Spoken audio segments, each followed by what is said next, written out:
Saddle up for a wild ride, VETgirl Pack. We're headed to the heart of Music City for VETgirl U next summer. So mark your calendar to join us for a rootin' tootin' good time, June 27th to 29th, 2025 at the Renaissance Nashville Hotel. We're bringing the heat with hot chicken, honky-tonkin', and some seriously amazing CE.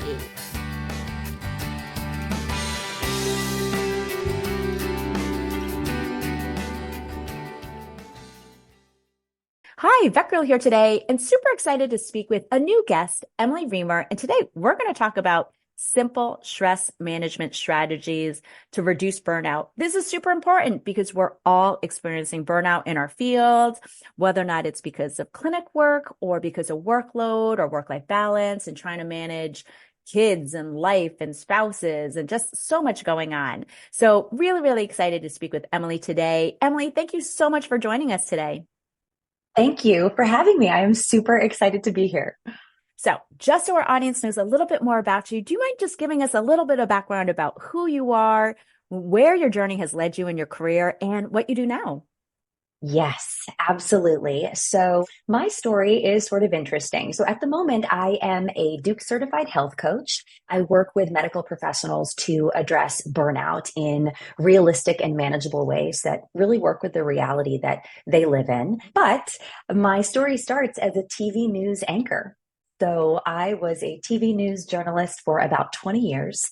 Worked my way up the ranks, made all the mistakes you can possibly make, but I made it to the top. I had my dream job in Boston. I was a medical reporter. I was an evening anchor, and I burned out.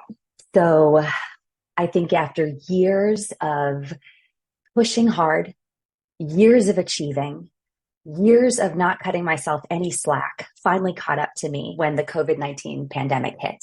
And in the middle of that pandemic, I just one day couldn't do it anymore.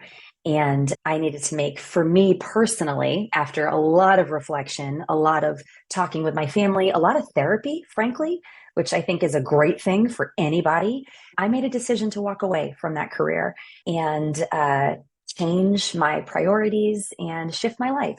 And so I did that for myself. And then I saw the impact it had on me. And I thought, I got into news because I wanted to help people. And I really thought if we could share things that impacted their life, it would make a difference. And so in trying to think about what I was going to do in my next chapter, I remembered a story I had done about health coaches, just popped into my head one day. And I thought, oh my gosh, I can do this.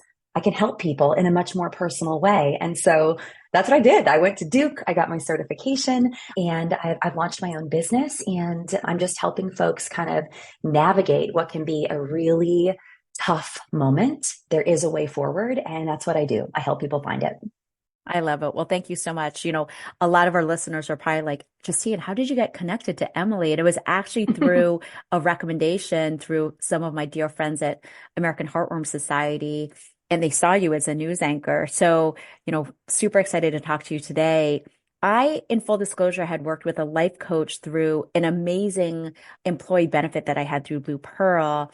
And one of the biggest things that I learned through my life coach was when I say I'm stressed as an emergency critical care specialist, my life coach kept on saying, no, you're anxious. I was like, no, I'm not anxious. I'm stressed. And she's like, no, semantically, they're actually different. And a lot of us may use those two words interchangeably, but to me, that was like mind blowing, just being able to make that differentiation. Now, I brought that up because there's such a great public awareness of burnout today, more than there was 6 to 7 years ago. And I think a lot of us did experience that, during that horrible pandemic that we all went through. Yeah. So knowing that we're using these words semantically interchangeably, do you mind giving me some clarity? What actually is burnout? Yeah, it's a great question. And so if we look at the World Health Organization, who is the one that provided a definition for this in 2019. So what they call it is a syndrome conceptualized as resulting from chronic workplace stress that has not been successfully managed. So okay, what does that mean? Well, there's 3 big red flags. Kind of think of them as the big 3 of burnout. The first one is feelings of energy depletion or exhaustion. I think we're probably all, understand what that means. The next one is you're kind of feeling distant from your job, or you're feeling really negative. You have a lot of cynicism related to what you do. This can also show up as apathy. You kind of just don't care. And then the third one is reduced professional efficacy. And so basically, you're just kind of maybe dropping some balls. You don't mean to, but it's happening. That's the World Health Organization definition. I would also add to this, as I've seen with some of my own clients, is actually an inability to stop working. So this inability to shut off, like you don't want to, but you keep checking email. You go back on Slack and did I miss something? Did I Yeah, why not? do we do that? I have no idea. And I will raise my hand and tell you I am guilty of it too. But I think also this inability to detach and to let go of work is another one that I think is something that if you're hearing that and thinking, oh, wow, that landed with me, I think that's another feature of burnout. All right. Thank you so much. Now, what are the big three of burnout? Okay, so it's those three that we just sort of mentioned, but think of them easily. So we're thinking exhaustion, negativity or apathy, and maybe you start making mistakes. So reduced efficiency, or maybe you're just kind of doing less than you normally might in a shift. Now, I'm not saying that happens, like if it happens one time, I'm not saying you're burnt out, right? I'm talking about weeks and months that you notice that you could be burned out. That's great. Thank you so much.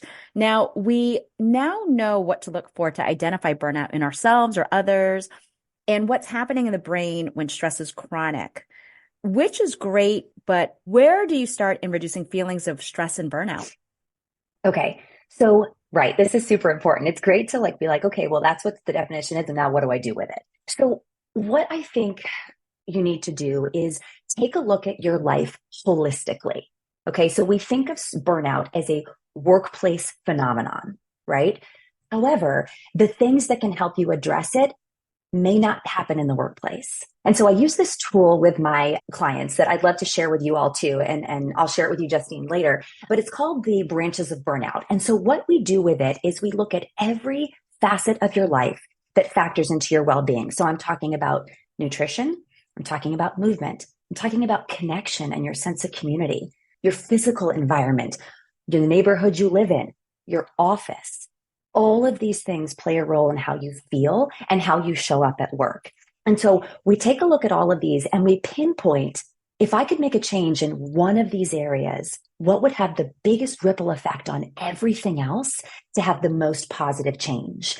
And that's where we start because it helps you get clear on what matters most to you. So for example, if you're thinking about, oh my gosh, I don't exercise, like in a gym per se, but I also haven't taken a walk in like 3 years. And man, I love fresh air and I feel so good when I walk. Maybe the first thing you do is take a 5-minute walk at lunch 1 day a week. But it's starting small and identifying areas that could have a big impact if you were to just take one small action. And so that's sort of where I have folks start when it comes to reducing feelings of burnout, because I get it. Like, right, if you're burnt out and I were to give you like this 9-point plan, you'd be like, get out, get away from me.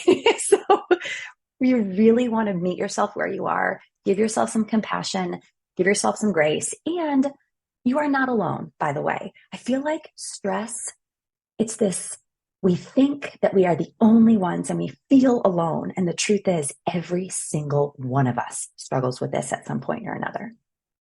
Exactly. And I love how you had recommended even just a SMART goal. So something that is simple, measurable, obtainable, something like I'm just going to walk 1 mile a week. I always like to set low expectations so that way I can meet them and cross them off my list. But for me, one of them is something like doing 50 push-ups for 50 days or, 30 Yes. squats for 30 days. So something that's tangible, but that I can write down. Mm-hmm. Yeah. And when you kind of in your mind set that goal, you don't have to think about it anymore. The mental energy of like, oh, what am I going to do? How am I going to do this? You've just decided this is it. And then, something that I like to tell folks if they feel stuck is truly action comes before motivation. So there will be days, especially in the beginning when you don't want to. Action comes before motivation. If you take the walk, if you do the push-ups, if you do the squats, shoot, you are going to feel better. And it's going to create this positive ripple effect as you build momentum forward. I love that. I know two simple things for me was one was splurging on a nice water bottle. So I know I would drink more. And then the second thing was splurging on a smartwatch. So very driven by numbers. So being able to obtain my 10,000 steps a day was just really easy.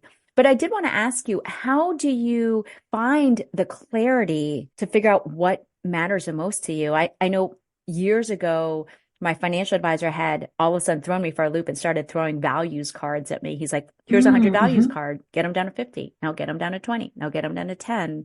And that was able to help clarify what was important to me. But on a day-to-day basis, do you have any recommendations for like getting that clarity of what matters the most to you?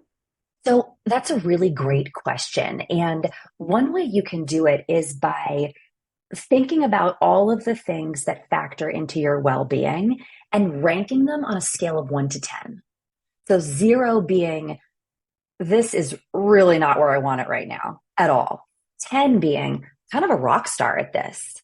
Anything that is a 5 or below could be a great place to start. So, if your sleep is a 4, I would start with sleep. If your sense of community is like a 7, you might be okay right there, but you're looking for low hanging fruit. So you're looking for the places, areas of opportunity where you could start to make small changes that might have a bigger impact. All right, that sounds great. So give me an example of that. Okay, so for me, it's movement. If I can move my body every day, I feel better. If I can get an actual workout in, I feel like a rock star. So for me, this is something, I think of it as my keystone habit.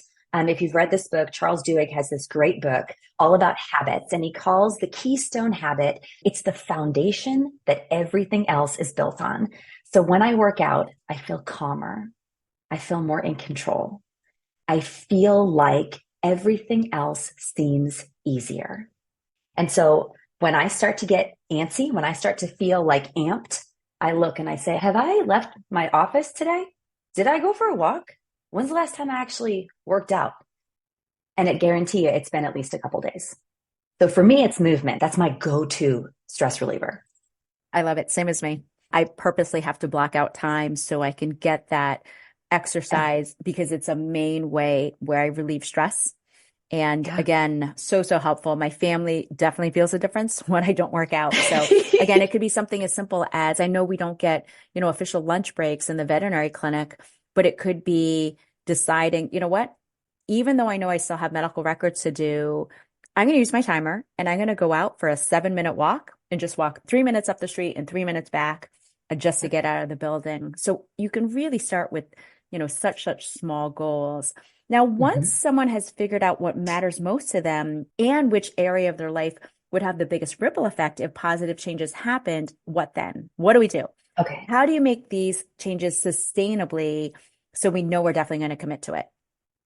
Yeah, great question. And it truly is just starting small, like we were just talking about. So you shared some great examples. You started by buying a new water bottle.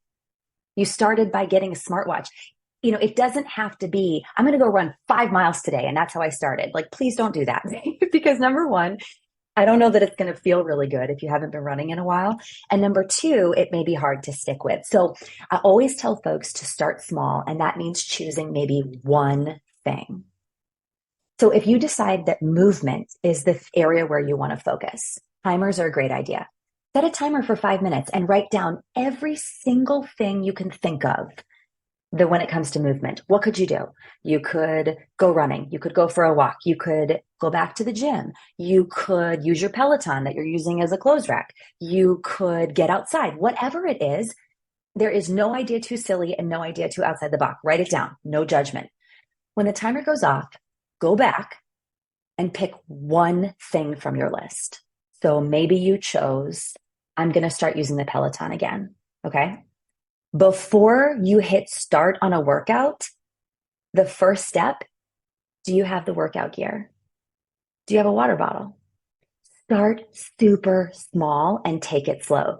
So maybe your first step in using the Peloton again is to make sure your shoes fit, you have clothes that will feel good, and you have a water bottle. That's it. And that's all you do the first week. And when I say things like that, people will give me pushback. They'll say, well, that's nothing. And I'll say, well, yes, it is. By doing all of those things, you're going to get on the Peloton. But if I told you to get a Peloton today, would you want to do that? And a lot of times they're like, well, no, actually, I don't think I do.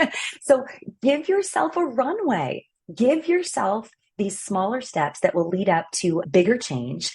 And know that by doing that, it's going to stick. It's going to stick more than jumping in and saying, I'm going to go on the Peloton 5 days a week from now on. That's how you do it. I love that. It's for me, it's pre-filling up my Nalgene the night before, attaching my keys to it so I know where I'm going first thing in the morning. And I do agree that when we set those small goals, it really makes sense. And that way, we have already taken those small baby steps to make it happen.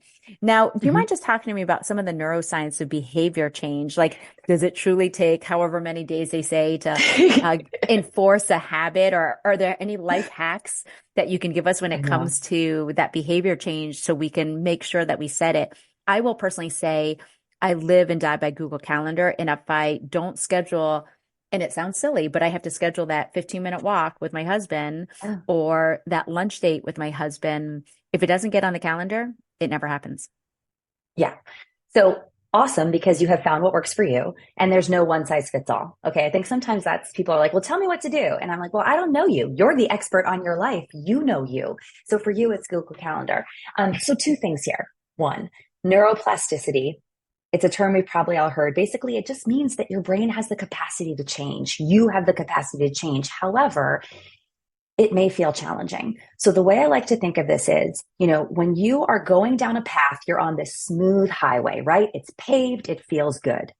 When you are thinking about starting a new habit, you are taking a look at this sort of like side road. It's a little bit bumpy, kind of rocky, maybe not paved, but at the end of it, you can see something super cool.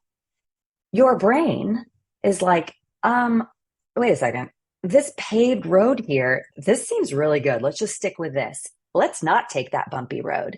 And so you may find when you're starting a new habit, it feels stressful because your brain's trying to protect you and keep you on the same thing that we know.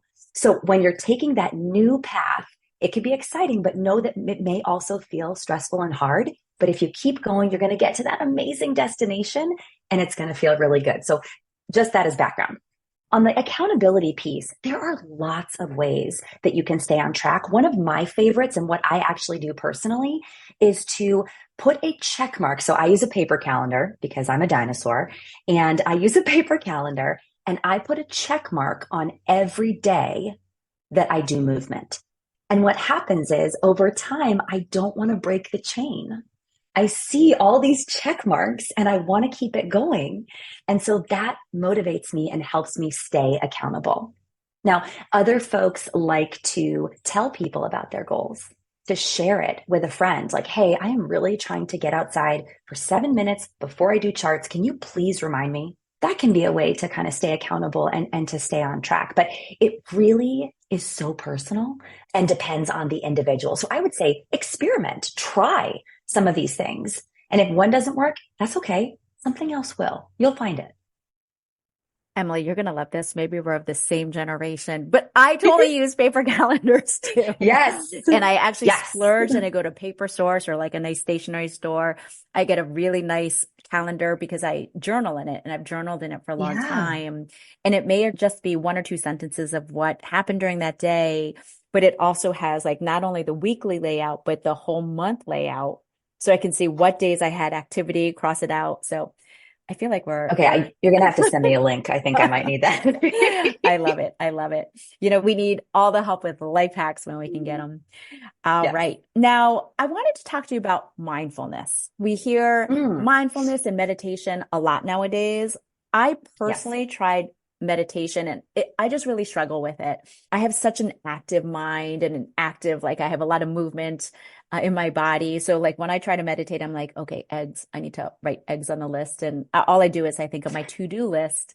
But do you mind just telling me, some people have really great stress reduction with mindfulness or meditation. First of all, what's the difference? Are they the same thing? And if you could just talk me through mindfulness a little bit, that'd be amazing. Okay.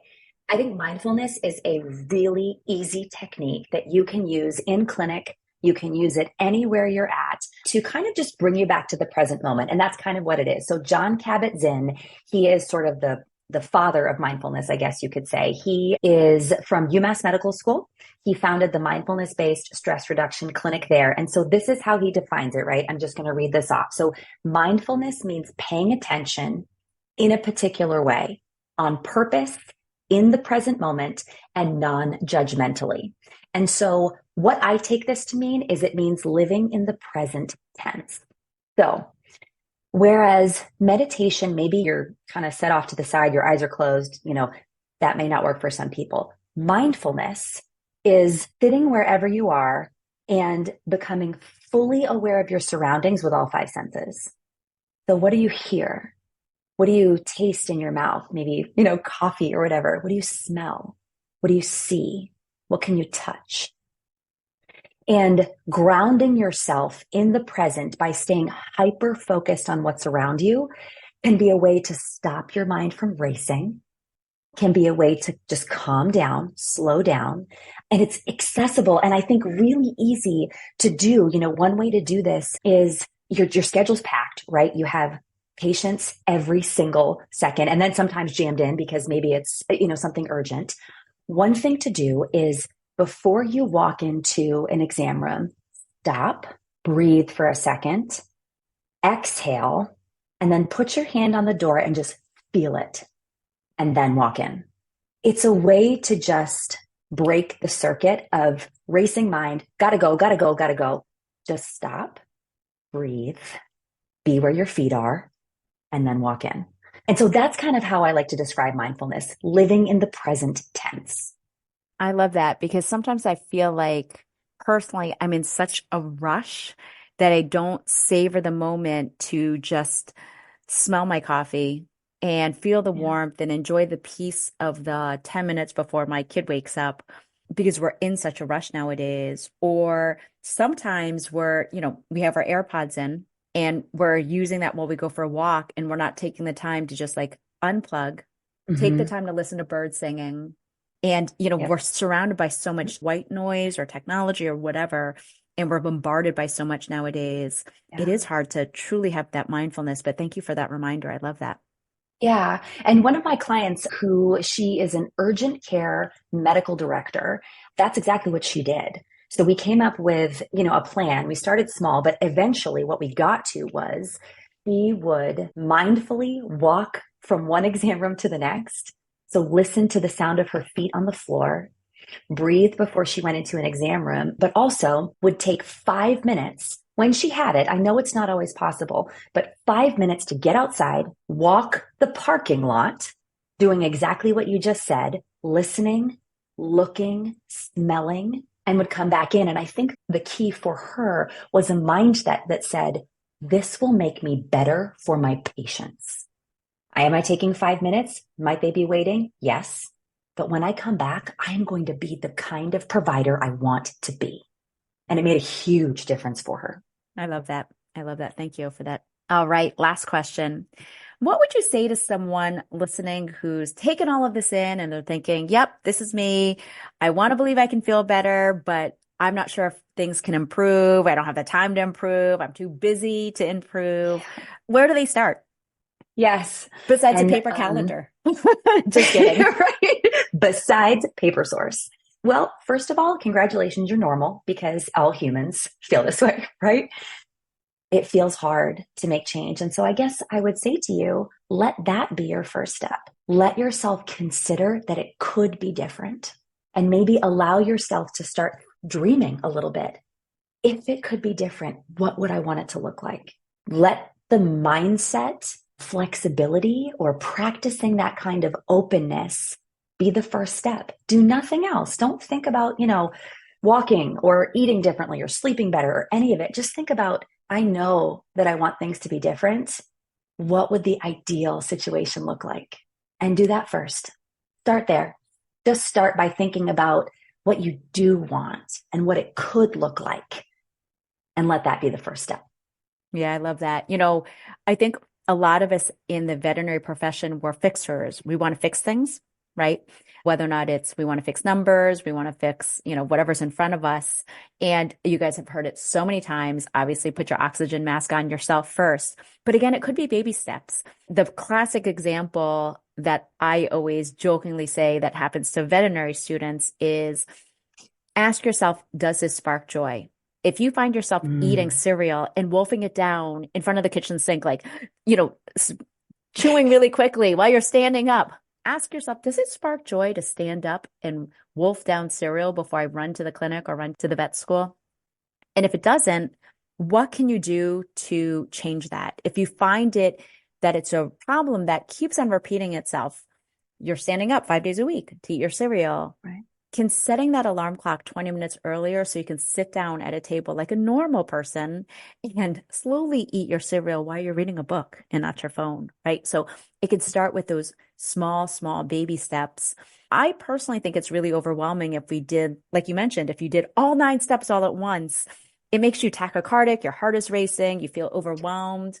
So I always find that when you have lower expectations and you can just make those small, little smart goals where you can take little chunks out of them, that's a great place to start. Yes. There's BJ Fogg has this great book called Tiny Habits, and you're reminding me of this.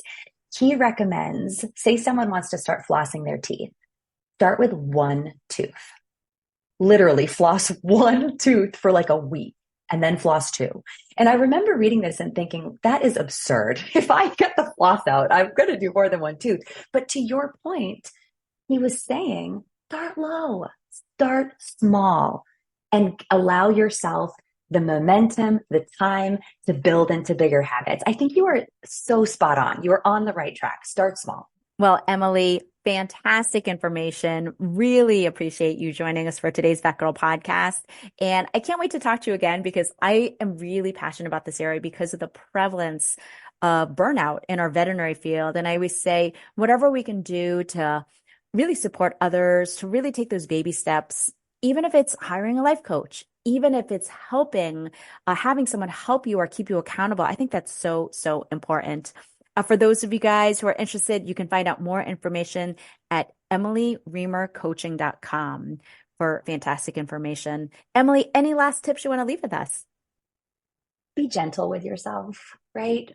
Burnout kind of makes you second guess yourself. It makes you think, what is wrong with me? There is nothing wrong with you. It is not your fault, and it can get better. Love that. Thank you so much, and can't wait to talk to you again. Yes, thank you for having me.